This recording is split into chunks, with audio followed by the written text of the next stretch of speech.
So the RV is looking a little small, and that's because it's a moving day. We're leaving Georgia.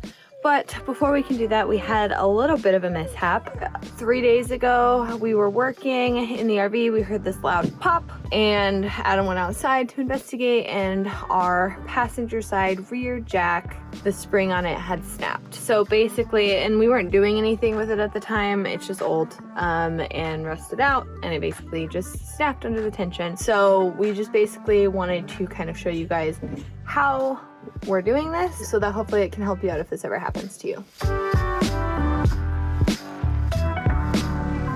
So we tried to order the spring before we left. However, due to COVID, there's staffing shortages, we were not able to get it in time, so we had to order it to Florida, our next location, which is totally fine, but that leaves us with the task in the meantime of basically trying to get the jack up before we leave, because we don't have a spring to replace it to kind of help it along, so that we can actually drive and get off of our spot. We got the whole RV packed up, put our slides in, basically got it ready just like normal, as if we were just going to raise the jacks like normal. The only thing is probably this jack will just, when we go to raise it, it will come up about as far until there's no pressure on it, and then it will probably stay sitting on the ground, and we will have to take it the rest of the way up.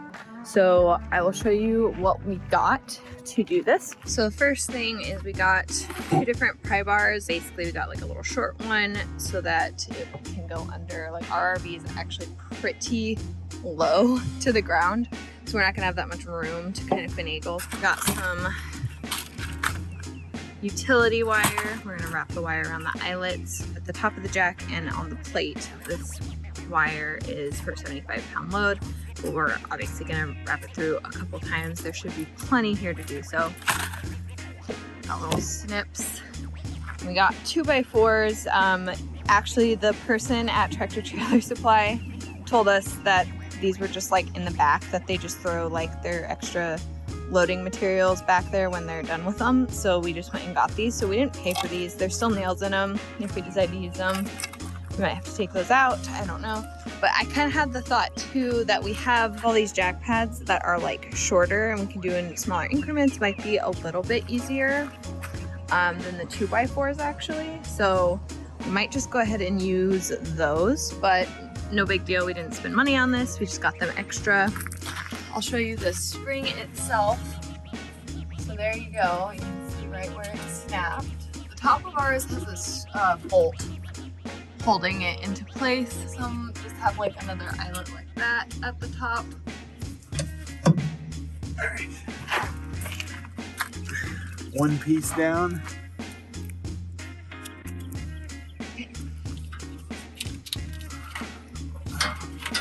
I think I need a breaker bar. If you have a spring like ours, you'll probably need a ratchet set to get the bolt off. It's pretty stubborn. So Adam is getting his breaker bar right now to show this bolt to his boss. We'll see. It's a tight spot. And I doubt you have the same spring as us, but if you do, we used a 14mm socket. So, all right, let's do it. Get to work.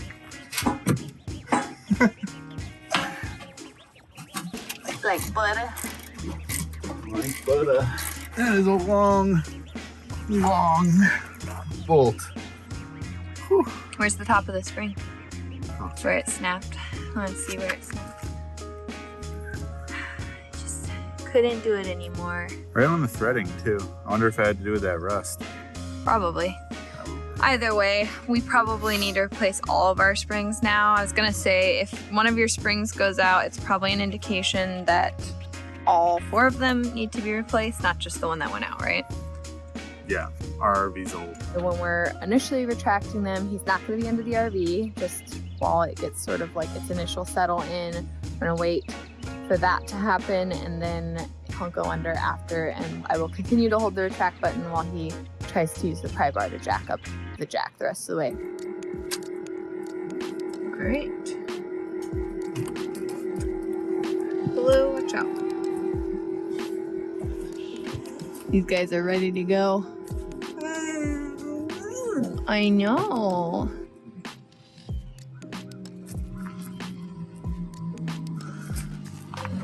Here we go. It's actually pretty easy. It's important to mention that in order to raise the jack up manually, you will either need to have somebody holding the retraction button down until you have lifted it all the way up, or you can tape it down if you need to do so.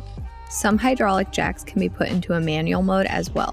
If you try to manually raise the jack without using one of these methods, it will resist you and possibly cause damage.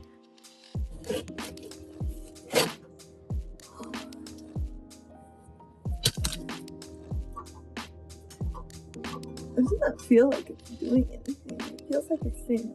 It might have just been because the jack pump was running. It was moving. We'll let you know when we get to Florida if everything worked out well, and we'll update you there, and then Tell me when you get there safe, okay? we'll update you when we get to Florida, let you know how it went, and then obviously update you again when the spring comes in and it's time to actually replace it and get all this crazy wire menagerie we just created out of the way. The jack should stay up once you turn off your hydraulic system. This is why it wasn't putting any tension on the wire before we left. But sometimes the dogs or we bump the buttons of our hydraulic system and activate it by accident. If you are planning on driving any distance with it retracted in this state, you need to secure it with a secondary method like we did. As you can see, using the wire to help keep the jack retracted was completely necessary. All right, so the new spring came in and we have a couple different ideas of how we might go about basically getting it to space out before we try to actually put it on the RV. So we're gonna go ahead and test those out this morning. All right, so the first method I'm gonna try this morning is I'm gonna try and get the threading into the spring with the plate, and then we're gonna clamp it to our hitch and just try and bend it that way. We'll see if that works. So I was able to use some channel locks and clamp it down to our bike hitch right here, and that actually gave me enough leverage to be able to bend it without our handy little vice grip. I tried to use our handy little Walmart clip here, which wasn't strong enough and just kind of slid off every time I tried to bend the spring, but this seems to be working pretty well, so we should be able to kind of fit these paint sticks in between the grooves and stretch the spring out that way. Definitely make sure to wear your safety gloves. This is a 9,000 pound jack spring, so if it pinches you, it's gonna hurt. So I'm gonna use these screws instead of the paint stirrers right now. They're a little bit thicker, and I think I can have a little bit more control and they won't be so much in the way. We measured from where the top of where the spring is gonna have to mount to our jack, and all the way to where once we retract the jack, it is going to hook into the actual plate at the bottom. So that was about a distance of 20 to 21 inches.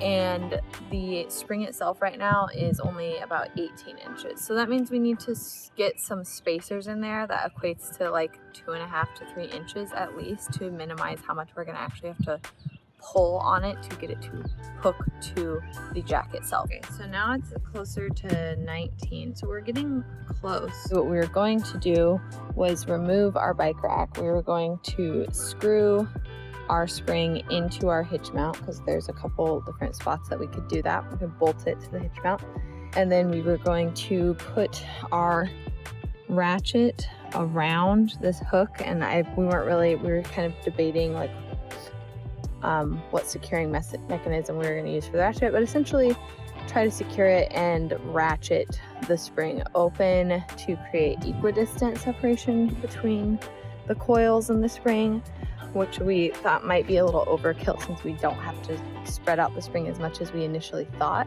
So now we're gonna go ahead and basically just bring in our slides so that we can retract the jacks up so that we can see if we can get this spring on here. So we took this off of our Jeep hitch. We got the screw and the plate out of it, and now we're gonna mount it to the existing plate and jack in there. This should be enough, even though we didn't get the full 20 inches, because the screw is so long that we should be able to screw it in and tighten it up that way. So that's what we're gonna go for right now. Honestly, it's a little long.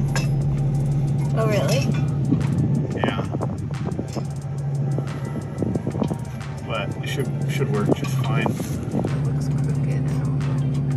Well, it's not, the threading isn't straight in there right now. So we lowered the jacks, and the threading lined up perfectly. So we're not all the way there, but we're gonna tighten up the threading just slightly more so that the screw's a little bit tighter when we retract it again. And we're gonna continue to raise it until all these screws fall out right now. Okay, that's tight. Are they coming out? Not really. We have to drop it down more. Yeah. Okay, that's good. What a joke of a problem. It's a joke that we did all this extra work for no reason. Yeah, right, it actually made it harder.